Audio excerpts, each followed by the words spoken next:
Well, ladies and gentlemen, welcome to WeCAB's podcast of Rusty Rafters with the one and only me. You can say that again, the one and only me. I'm here with a special guest tonight, Dr.T.Torishimo. He is a professional scientist in theoretical physics. He has 3 theoretical degrees. We'll get into that much later. He'll describe much more about himself. And then we also have tonight Meilistia. He is the inventor of a couple different products. One you might know as the amazing car freshener. Tonight we'll try to get inside their heads and wonder what it's all about. Welcome, guys. How's it going? I'm great. I'm grateful to be here. It's going quite nicely. Thank you. Nice. No problem at all. I just needed to get a little bit about you guys. I hear you invented something recently, Marco. Would you like to tell us about it? Yeah, thank you, Rusty. I just want to say thanks to my team for helping me out with all this, and I just want to thank you for having me on your show, and I really appreciate it.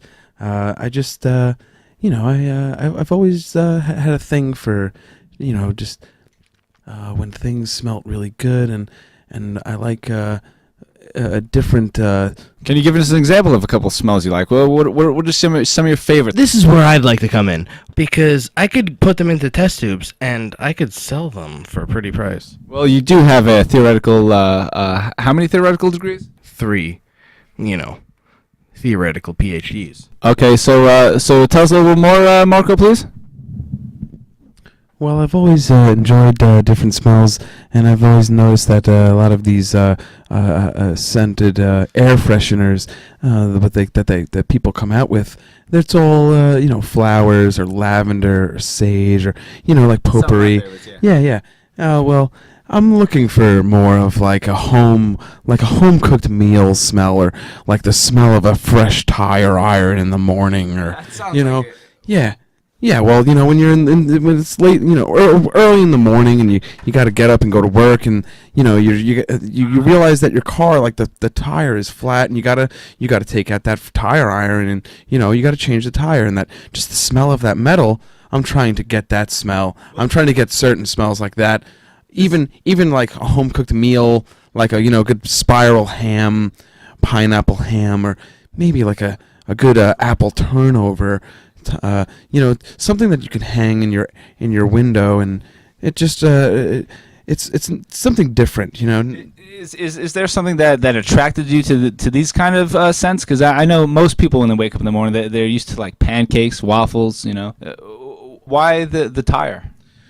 Well, it's just it's not your ordinary smell. Like, you ever go to the gas station and you smell gasoline, and you're just like, oh my God, I love that smell of gasoline. Well, let's make a gasoline air freshener. Why not? It might give you a little bit of a headache, but it smells good. It's what you want. It's what you want. And if you're a working man, you wanna smell dirt and grime. Maybe you want to smell mold. So let's make a moldy ceiling. Let's make a moldy ceiling air freshener. Yeah. Yeah, because maybe that makes you feel comfortable because you were raised in such a shitty environment that you had a moldy ceiling. And it reminds you of you being a little boy in your crappy...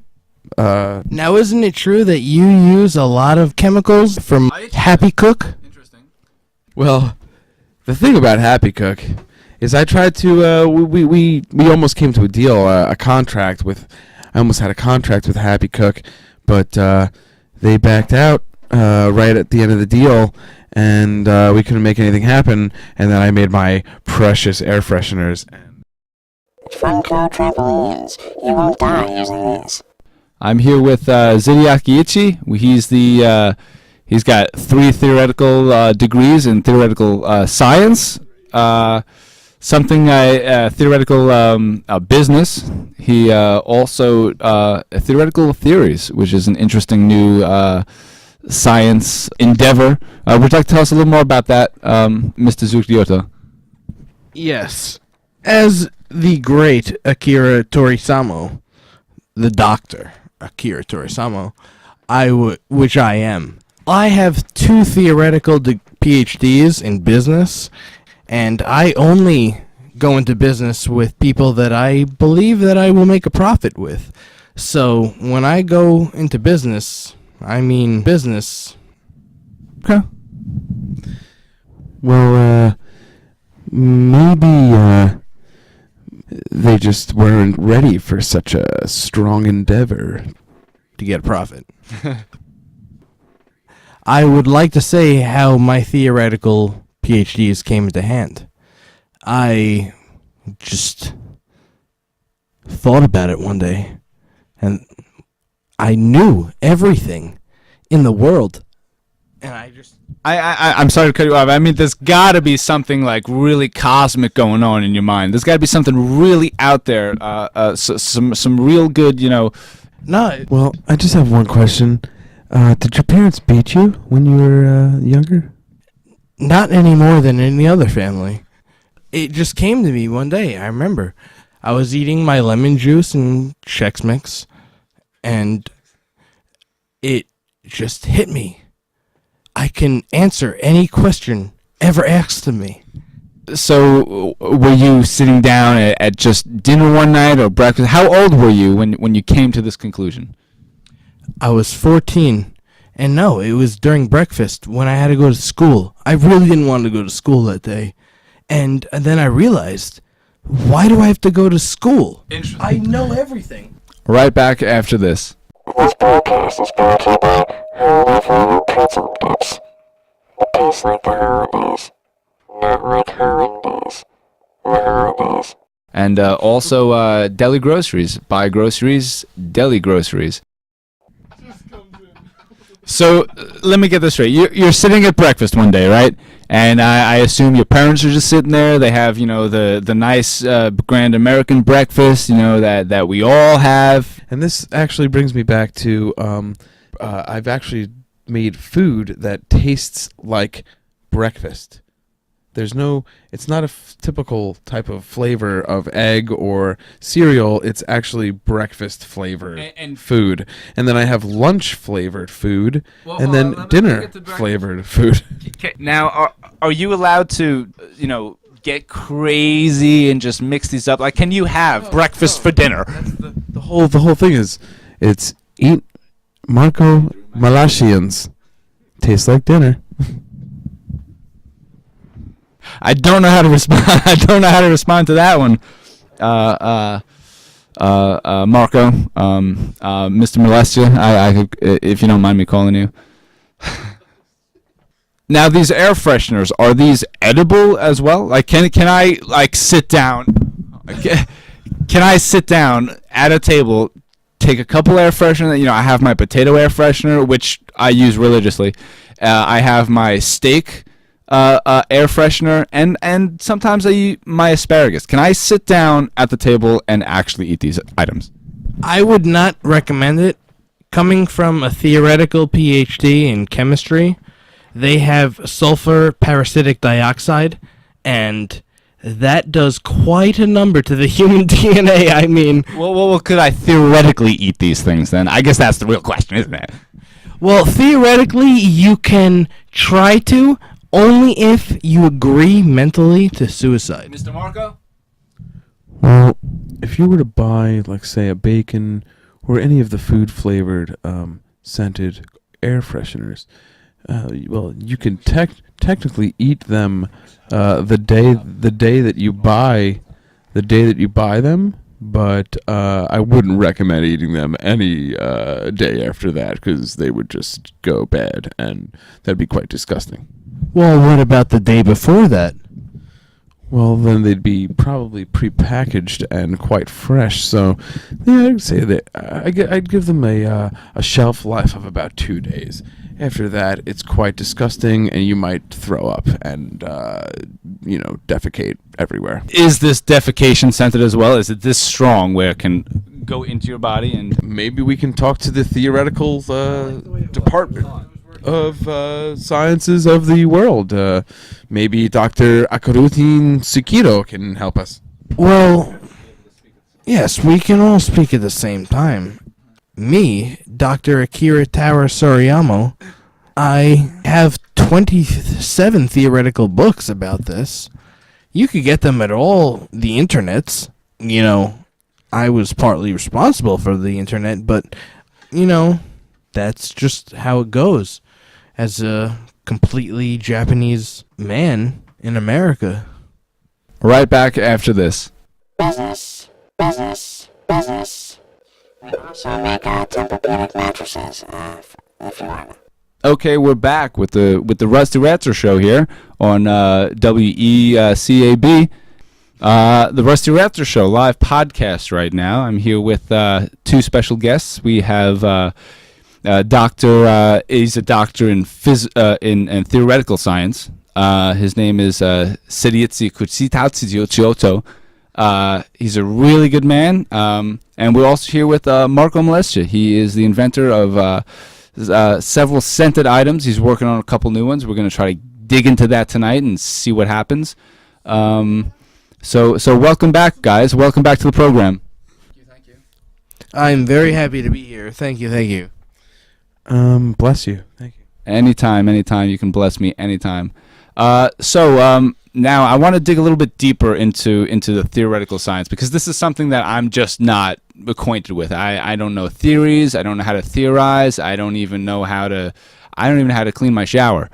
So I'm just, I'm curious about this because it's like a new endeavor that I've never got to know. So what is your biggest theory right now at the time? Because I've read a lot of your books and you've got some pretty big theories. I just want to know at the moment, right now, what's your biggest theory that you're working on?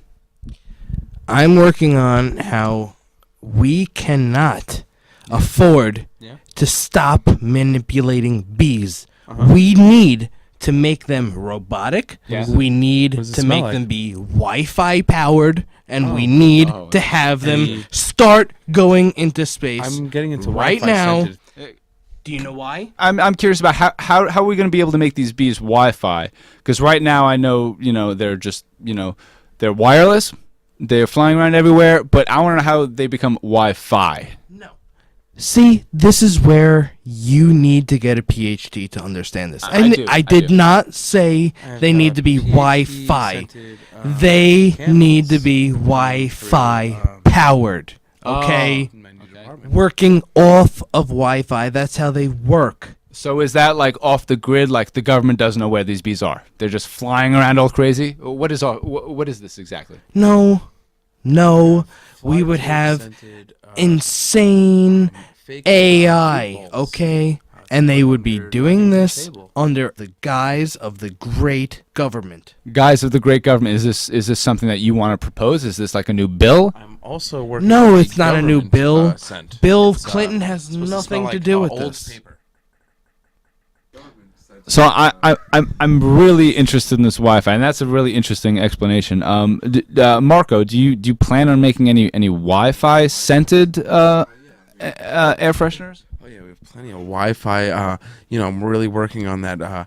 It's almost like an electric dust scent. Yeah. Which is almost like fiber optic up your nostrils. So kind of like what the astronauts' spacesuits smell like when they return from space, right? I'm trying to get that like satellite crust smell. Satellite crust. That's actually a technical term I'm not quite familiar with. Do you know what satellite crust might be, a doctor? Well, theoretically, I know everything about that subject. So theoretically speaking. Yes, I know everything. Good answer. Would you mind going a little bit more in depth? Because I know not everyone, in this podcast that we do, beaming to Mars as we speak, they might want to know a little bit more about the science behind the satellite crust. Right back after this. This broadcast is brought to you by Holiday Pretzel Dips. It tastes like the holidays. Not like holidays. The holidays. All right, now that we're back, we have Dr. Kikioriami, and we also have Marco Meilistia. And tonight we have a theoretical physicist. I'm sorry, a doctor is the first doctor that I mentioned. The other one is not actually a doctor at all, but he has invented a couple things. And we were just talking about the satellite crust. We have different, scented. Marco, he makes a lot of different scented items and stuff, and he mentioned satellite crust. And now Dr. Kikioriami, is going to tell us a little bit more about that. He's going to get in depth about how and why we may have come across these scents and possibly use them. Are there applications for these scents? Yes, there are definite applications for these scents. The scent that he's actually talking about is from the sun. Oh, so that's what that is. Yes, and it burns off and spits out tiny balls. Kind of like my wife, right? Yeah. Not quite. Trust me, these I'm talking are microscopic. Okay, go on. Sounds like mine. Mr. Meilistia. These tiny balls shoot out and they're yellow, and that's the color of light. And that's where we get our light I'm from. working on light scented candles with my new candle line. Now, when you say light colored, I believe he said light scented. It smells like you're going light speed. So when you light these candles now, does the scent start before or after? Because I know light travels at light speed. Does the scent travel at light speed too? I wouldn't say that, but maybe some other time. Rusty, call me Rusty. Mr. Rafters. We were talking about my new line of kangaroo scented thumbnails. If you want a new thumbnail line, it's kangaroo scented. Nice. And thumbnails, not to be confused with regular thumbnails. These thumbnails are actually the little tiny pictures you receive on your phone after you take pictures. This is technically speaking. Doctor, do you know? Can you tell us a little bit more about these thumbnails?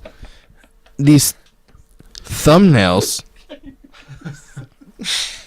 Yes, yeah. We all, whether or not we realize it, we all leave thumbnails behind. There are what we know. You know, when you take a picture, let's say on the internet, there are thumbnails like left behind. It's like a small imprint of the actual picture itself, and you can take these and move them around in a folder on your desk, on your desktop. I have a computer. That's all I do. I don't know how to use a computer. Never saw one. My wife got one for me. I've been using it. I've been trying. I just move around things in the folder. Is this normal? Tell me something about computers, because I really don't know. Well, computers have a lot of fans. I'm a big fan. That's very cute. They usually run off of electricity, and they output somewhat of a little to a thing called a monitor. It's technical, okay. And that monitor is in some way connected to a thing called a monitor, and also to what you see, and also to what you see, and also connected to a thing that will put an input into the computer. That's very off-putting. Well, it can be if you're... I also have pudding-flavored car air fresheners, just letting you know. That's a little off-putting. Thank you. Good one, Doctor. Doctors are funny, too. I have a PhD in comedy as well. Oh, that's nice. I had a doctor tell too many jokes. I feared for my health. I had to change doctors. We also have comedy-scented flavors. It smells so funny. Yeah, it kind of smells like a bad joke.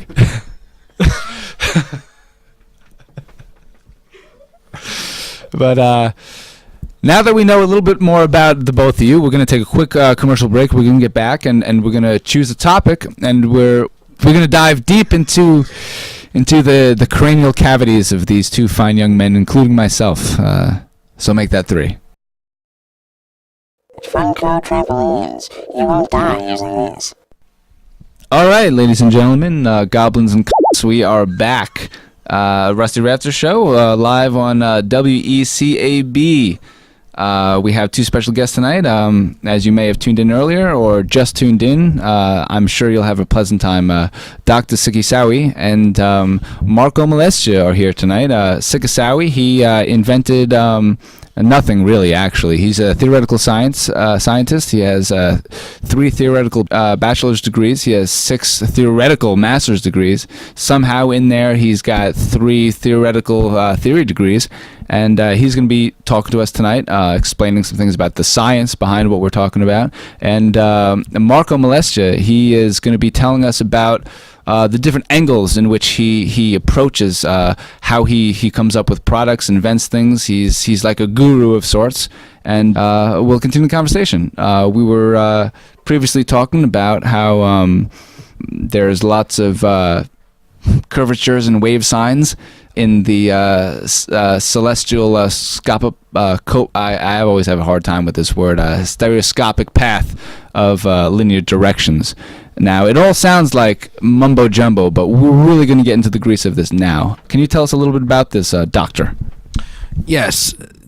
It sounding a little bit mumbo jumbo is a sign of racism. I got that from my PhD in theoretical mind. I've never quite heard of that. I've never actually went to college. I actually never learned a thing. I never went anywhere. I happened to stumble across this show, so I'm curious about anything. Marco, do you know what he's talking about at all? Because I'm lost. Well, I don't even know what you guys were talking about. All I heard was curvatures and angles, and I was thinking of meth-scented air fresheners, which smells like pencil erasers and milk. Pencil erase. That reminds me of when I was in grade school. That's been a long time. Remember those little people clips and all those things? I used to actually try to get the chocolate milk because when I drank the regular milk, it usually tasted sour. So the chocolate in the chocolate milk helped me, get past that. So stay away from the white milk in school, kids and adults if you're still going. So we kind of want to get down to the basics here now, and we want to get down to the nitty-gritty and the gritty nitties and the little crooked grannies. We really want to know, because we want to make it listenable for our audience. So we've we actually just got a couple sponsors from Happy Cook. They asked us to talk about different foods, and I think this is going to settle with all of us because science is in food and so is sense. And both of our guests, they dabble in either one of those things. You can't smell, you can't taste. Well, if you don't like Happy Sense, what is it called? Oh, Happy Cook. Well, if you don't like Happy Cook, then theoretically you don't like America. This is true. My grandmother used to say, she said, if you can't smell it, go to hell. She is a cook. She used to cook all sorts of things I wouldn't eat or touch or even look at, but I heard lots of good things. Now, as a scientist, and I guess in a way you're kind of a scientist. I mean, you invent things and you have to theorize things as well, in a way. We should, I guess, kind of focus on the science behind theorizing all these, theories or ideas. What is your secret, Marco? Well, I guess what I do is essentially exactly like what Dr. Hirakoto does. You theorize scents and smells? How do you do this? Yeah, I think of something and I'm like, what does that smell like? And how do I infuse the smell into a powder or liquid form in order to harness that smell and make it quite potent enough to make it into an air freshener type smell so it lasts more than, But some of them are harder. Some of them are tough. What's some of the toughest? What's one of the toughest ones? Well, the toughest ones have got to be the bacon cheeseburger. Because that's literally just a bacon cheeseburger that you hang from your. Really? Yeah. It's some of it gets so simple. It's the most effective scent, and it's the most cost efficient. It's literally just a bacon cheeseburger that sits on your so it just hangs from the windshield essentially. Well, yeah. And I'd say it only lasts about a day or two. And then after that it's kind of just, you might as well just throw it out because it's an old Interesting. But until then you got a nice smelling car, I'll tell you that. You want your car to smell like your aunt Sally's barbecue, last Friday that you had, Yeah, I can't forget. I'm still remember. So you want it to smell like that. So, you got it for about a day. But can you tell us a little bit about the science behind the bacon? If this is one of the most difficult, we're kind of curious. Well, see, we actually we use bacon. It's and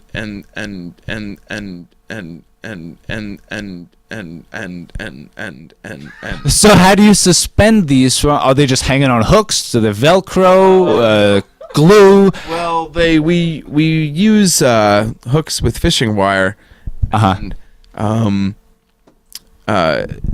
all it takes is a little bit of effort and a little bit of patience. So do you go to the store? Let's just say, I'm looking for something new, right? I'm going in the store, I'm looking through all the aisles, and I go to the car aisle, and I see this air freshener. Now, are these going to be, is it like a packaged hamburger with a hook in the package together, or is it like you have to assemble this yourself? Well, you see, those are kept in the refrigerator. And it is the cheeseburger, or like say we do have a bacon pineapple slice where it has the marinara sauce, and it literally drips grease onto your center console. It's so but if I have like red interior, I'm fine. I don't have to worry about this, right? Oh no, you better have like a paper towel or something underneath it, because it's pretty messy. So it does get messy. Oh, absolutely. We want the real deal. Is it like Rain-X kind of messy? Like I gotta wash my windshield before and after kind of messy? It's kind of like getting that spray from a homeless man. Sprays your windshield and he cleans it. And it's like kind of clean, but it's not that clean. And it's like, Well, I mean, the last time I got sprayed by a homeless guy, he didn't have a bottle of Windex, let me tell you. All right, guys, all right? It could be a bottle of piss or something. It wasn't a bottle either, let me tell you. I don't know what I'm getting quite vulgar as I'm speaking. Yeah, you're getting out of hand. You're getting. I get really. Oh, you're so bad. I get excited when. Oh, you're so bad. I get excited. Oh, you're so bad. No, you're so bad. Stop. You're bad. So doctor, now that we've kind of learned a little bit more about the angle in which he comes across these air fresheners. I mean, I'm not sure what kind of chemicals he uses. I'm not sure if he uses any chemicals at all. Hell, I don't even know if there's a product in the box. I never even bought one. So would you theorize, because I know this is what you're good at, would you theorize that whatever's in the box should be guaranteed? Well, you're guaranteed to get whatever's in the box. So, in a matter of speaking... So if I get this product, right, and I hold on to the receipt, I mean, God knows, I'm bad at holding on to receipts. I can hardly even hold my wallet in place. They're flying out all over the place, you know what I mean? So if I go to the store and I buy this product, right, and I have a box, I'm assuming there's a product in this box, and I go to the counter, I pay for it with my own money that I earned myself, that someone gave me, and I get this product. I go to the car, I open it up, and guess what? There's nothing inside. What do I do about this? Usually, every single time that happens, I will go in and I will breathe in the air. Do you know why? Do you breathe in the box or like just in their car, kind of awkward like? Silly? No. I breathe in the box. All the air. Do you know why? That air is worth $60, $40. Sometimes I pay $1,000 for a box because I think good things are in it. Oh yeah, me too. I got a room full of boxes that haven't even opened since Christmas, let me tell you. Theoretically, I will open the greatest box ever. Have you come across the greatest box, or are you still waiting? Because is this all theorized still, or tell us a little more about this grand box? I've had some pretty good boxes that I've opened. Theoretically, up to 70%. Of my wife? No. Good answer. Your daughter. Oh. I was thinking 70% of the future. Interesting. And we are working on future-scented candles. Oh, wow. Which smell like metal and Episcopalian... That is milestone. Arthurs. Wow. And to have a name of Arthur and to be Episcopalian, you have a lot of iron in your blood, which means you came from the island of you came from Ireland originally, and if you came from Ireland, interesting, and that's the smell of the future. I think I'm Irish. I'm not sure, doctor. Does this mean I have iron in my blood? There's actually a small percentage of humans that actually do have a small amount of trace of iron in their blood. Am I one of them? It's kind of weird. we can actually all find out if we have iron in our blood. What you do is you go into the ocean when you're swimming and doing the doggy paddle and Yeah. just holding it right there. Yeah, I do. Eventually, your head will always point north. Actually, But that's only if you have iron in your blood and you do it for long enough. Interesting. and it's actually reminding me of our new simple scent line, which is like the basic sense. We have a blood scent, which is an actual sack of blood that drips on your center console. That's interesting. Is this part of the hospice line that you're doing? Well, we do have a defibrillator, which smells like Like old man lung, right? well, that mixed with Vaseline and Vicks Vapor or Vicks Vapor Rub, Vaseline, and rubber glove powder. one of my favorites. Yeah, and also lemon lime zest. Lemon lime zest. Yeah, because who doesn't like lemon and lime? Oh, I hate it. I never liked it. Well, That's all I ate as a kid. it's a zest though. It's a lemon lime zest. I had You lemons on you my- gotta love a balsamic lemon lime zest. No, I absolutely hate it. That's probably the one thing. That's all I ate until I was about 8 years old. Because my parents couldn't cook, their parents couldn't cook, and so we had a lemon tree. And of course, limes, and lemons are related. So they came from the same tree. I think I saw a couple oranges too. But they used to fall in the backyard. We'd get them and we'd mix them. And of course, we had a vinegar tree. So we used to tap the vinegar tree. Believe it or not, we used to tap the vinegar tree and we would get malt vinegar. And we'd mix it with the lemon and lime in like this kind of saucy juice kind of thing. I know it's kind of weird. The sausage juice kind of thing that with pulp in it, and it was actually pretty interesting. And the only spice that we had too was cumin. Some people say cumin, but we would mix these things, and it was absolutely disgusting. I can't get the taste out of my mouth. It's sexually pretty interesting that you said coming instead of cooming. Yeah, I mean, both my parents spoke two different dialects, neither of which that I still understand to this day. I'm not sure what they spoke, where they came from. Someone said Ireland or something one day, so that's probably how I got the iron in my blood. But Think about it. Ireland. Land, Yeah, Ireland. Ireland. It flows. It really does. It almost makes me want to say iron land. You'd think that, but I have a PhD in Latin, and iron comes from the original word kuklan, which the original actual word Oh is... God, I hope that's not the Ku Klux Klan, is it? No, Korean. So you're actually more likely to be Korean than Irish. Me. Yes, you're Asian. Me?